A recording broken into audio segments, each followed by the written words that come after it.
vous m'offrez l'opportunité de laver ma conscience.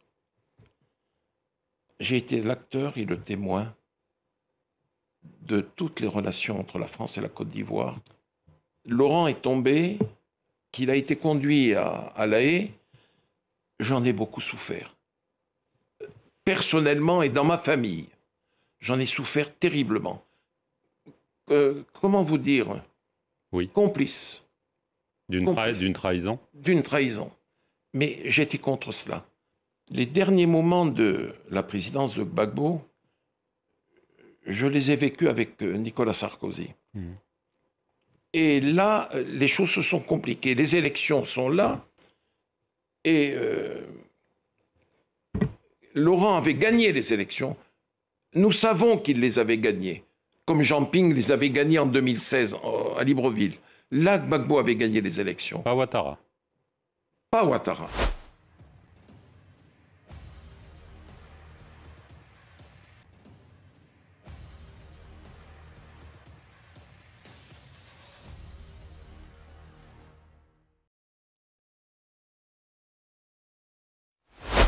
Cet homme politique a attiré l'attention du monde entier par son innocence et par son intégrité envers son Dieu, tant envers sa nation.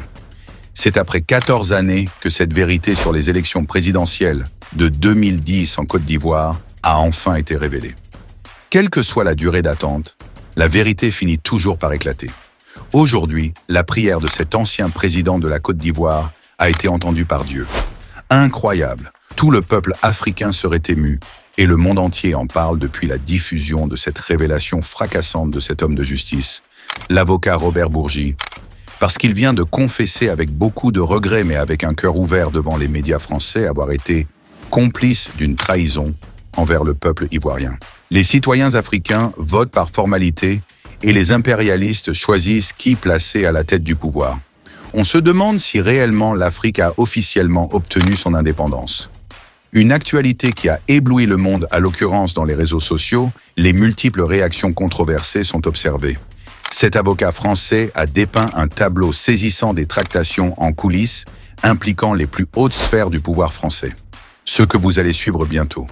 Soyez la bienvenue dans cette nouvelle vidéo. Il aura donc fallu attendre 14 ans pour découvrir ces révélations bouleversantes faites par ce Français Robert Bourgi lors d'une interview qui est devenue virale sur la toile. Voici donc le résumé du récit. La Côte d'Ivoire, joyau de l'Afrique de l'Ouest, a connu une période tumultueuse en 2010 à 2011. L'élection présidentielle, censée marquer le retour à la stabilité après une décennie de tensions, a plongé le pays dans une crise sans précédent. Opposant Laurent Gbagbo, président sortant, à Alassane Ouattara, ancien Premier ministre et candidat de l'opposition, le scrutin s'est soldé par une confrontation sanglante.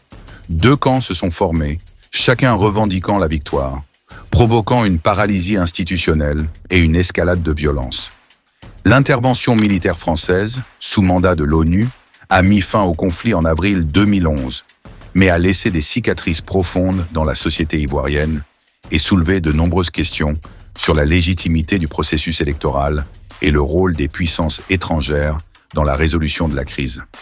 Aujourd'hui, Robert Bourgi, qui est le figure emblématique de la France-Afrique, vient de lever le voile sur les coulisses de cette période trouble.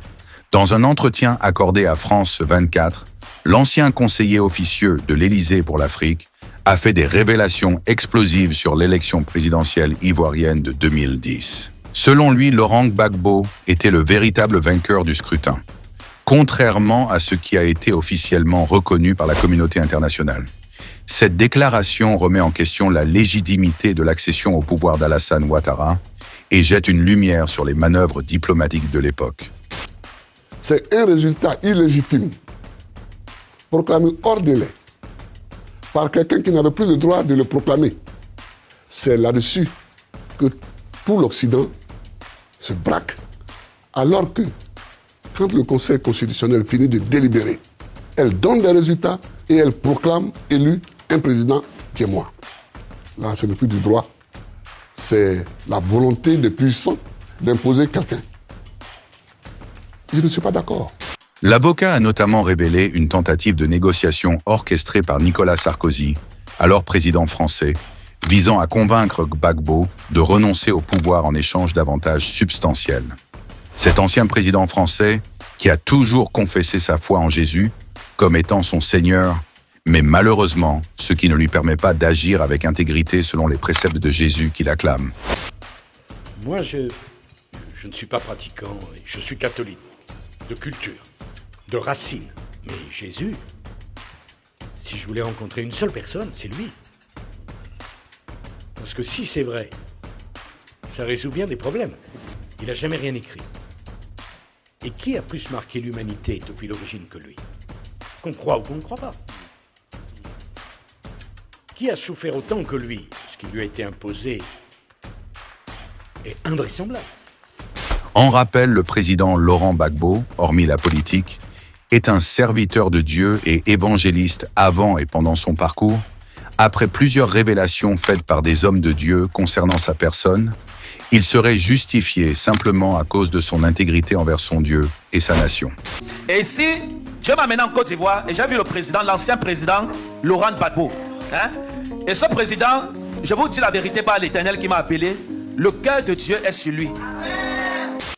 En effet, cette révélation du journal France 24, qui vient d'être diffusée, mettait en évidence l'intégrité de la personne de Gbagbo et la grâce de Dieu qui est en train de l'accompagner tout au long de sa marche sur cette terre.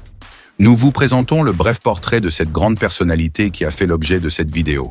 Laurent Gbagbo, né à Gagnoa, est un historien, écrivain et homme d'État ivoirien, président de la République de Côte d'Ivoire du 26 octobre 2000 au 11 avril 2011.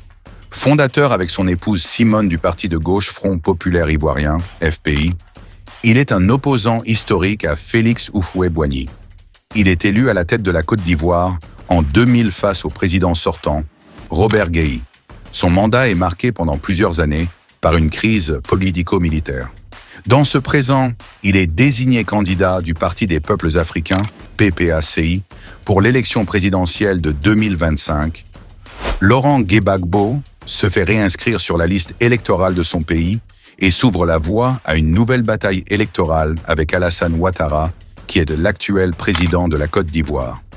Laurent Gbagbo, 79 ans, et Alassane Ouattara, 83 ans, ne se sont plus opposés depuis 2011 que par justice interposée dès la fin de la crise post-électorale, qui vit le premier perdre le pouvoir et être enfermé à la CPI, tandis que le second arrivait enfin à sa fin en devenant président de la Côte d'Ivoire. Un président de la République qui n'a pas honte de manifester sa foi à la religion chrétienne, ce qui est un acte aussi louable et admirable dans toute l'Église corps du Christ. Suivons ensemble les révélations bouleversantes divulguées par l'avocat français Robert Bourgi et faites savoir dans le commentaire vos impressions sur cette actualité.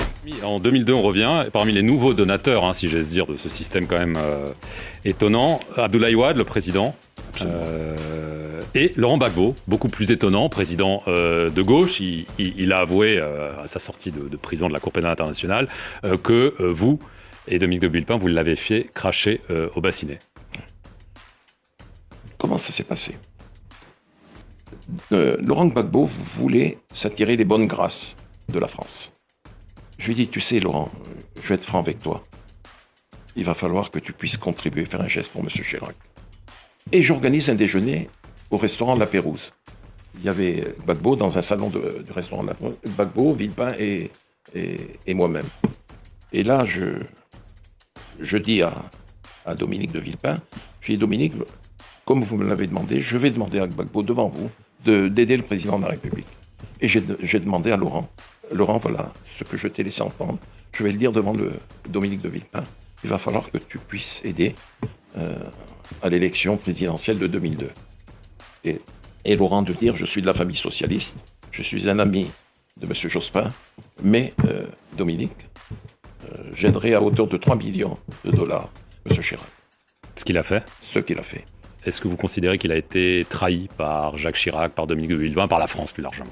Monsieur Perelman, vous m'offrez l'opportunité de laver ma conscience. J'ai été l'acteur et le témoin de toutes les relations entre la France et la Côte d'Ivoire en ces heures troubles, difficiles. J'ai vu que Jacques Chirac et Dominique ont été d'une ingratitude à nul autre pareil.